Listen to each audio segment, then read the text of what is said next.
Hi, I'm Ross Mayfield, investment strategist at Baird, and we are back for another weekly update with our friends at Strategist. Today, we are lucky enough to be joined by senior technical strategist Todd Sohn. Todd, how are you doing today?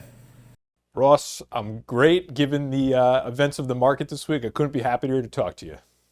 It has been a crazy 7 days, and I'll go ahead and timestamp this recording just because things are moving very quickly. So we're talking on Thursday morning. I want to get your sense of things, but obviously knowing we're in a very fluid situation here.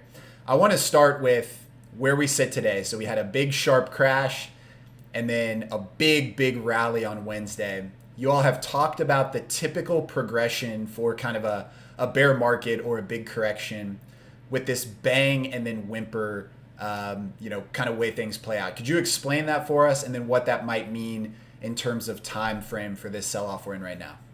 Yeah, absolutely. You put it right on the mark there with the phrase bang and whipper. Historically, when you get these fast-paced drawdowns into bear market territory, the roadmap is to see first what we would call the bang, where you get an immense amount of selling pressure. One example of that was the $35 billion we saw in inverse ETF volume the other day.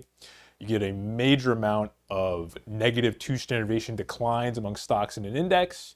You get a spike in new lows. It feels very end of the world-esque, right? That's the bang of market corrections. And typically what happens is you get an oversold bounce like we saw on Wednesday this week with pretty overwhelming breadth.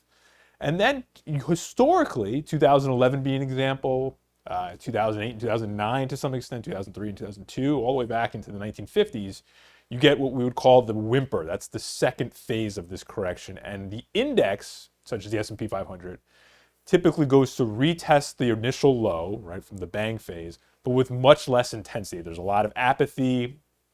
Anecdotal headlines might be very negative. But what happens is you're actually seeing improvement internally from all the stocks in the index. So you may make a new price low, but there are less stocks in on the move. There is less intensity. There's less selling pressure. And that's how major bottoms really form. That's kind of what we're looking for going forward. Of course, V bottoms are possible. 2018 and 2020 are examples. But we tend to defer to the historical roadmap where more often you get that bang phase and then the whimper. It can take anywhere from, say, 1 to 3 months for this process to occur, right? There's going to be a lot of volatility, a lot of uncertainty in the meantime. But I think that's the roadmap you want to consider going forward. Look for the less intense retest of the initial low. Yeah, it's a good point to make because people will be maybe a little bit conditioned to expect the kind of V bottom, and we may well get it here, but I would note that 2018 and 2020 both came with kind of the Fed coming to the rescue, and they don't seem to be on that path as of today. So Yeah. I want to ask, looking forward, when you get big down days, big up days like we saw, what do forward returns tend to look like? What are some forward conditions that get set up by this clustering of volatility we've seen over the last couple of weeks? Yeah, great question. And keep in mind, when you see major down days like we've had in the last week, they tend to be accompanied by major up days following, right? It's very volatile when you get into high volatility environments. This is what happens. The worst days and the best days tend to cluster together.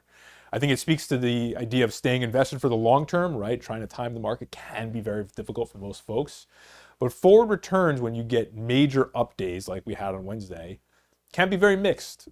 Through the following 1 to 6 months, the returns are kind of littered all over the place with positive results, negative results. You have stuff from 2008 mixed in there, stuff from 2001 mixed in there.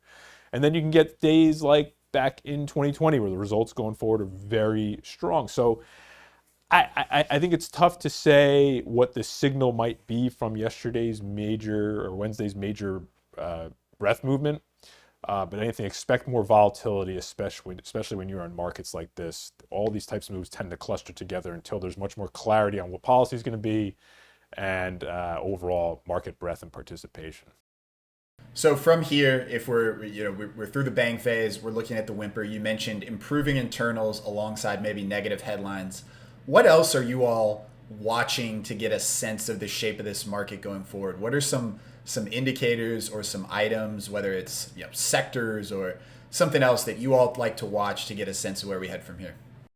So we want to look at leadership. We've had a very, very oversold condition for high beta stocks relative to low beta stocks. Think of that as semiconductors versus stuff like utilities and consumer staples.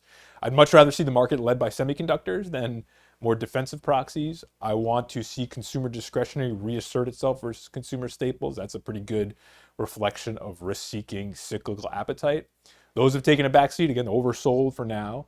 But if they can rebound, that's going to be a good hint that the market is getting more positive, more risk on going forward. And also keep an eye on credit spreads. They tend to be in sync with the market at this point, but you don't really want to see an equity market rising along with credit continuing to deteriorate. We've already had spreads kind of blow out here in the last week. If they were to continue to wind along with equities rising, that's a troublesome sign. That would raise some red flags. If you get credit to recede, you get volatility to recede, that's a much more positive posture from the overall market. And of course, you want to see it accompanied by new high data expanding, right? So we saw new lows spike earlier last week. That was part of the bang. Now, on the upside, what does participation look like? Is it just going to be carried by the same 5 to 10 names, or are we going to get the equal weight S&P? We're going to have new high data expand as we continue to rally. That's going to be another reflection. You want to see really strong breadth coming off of major lows. That's been a historical roadmap, a surge in the amount of stocks making a new high. So we'll be on the lookout for that too. Todd, that's really great. Appreciate the time. Appreciate the impossible task of trying to say something that will stay true about this market. But we appreciate it. We'll talk to you again soon. Okay, Ross, thanks.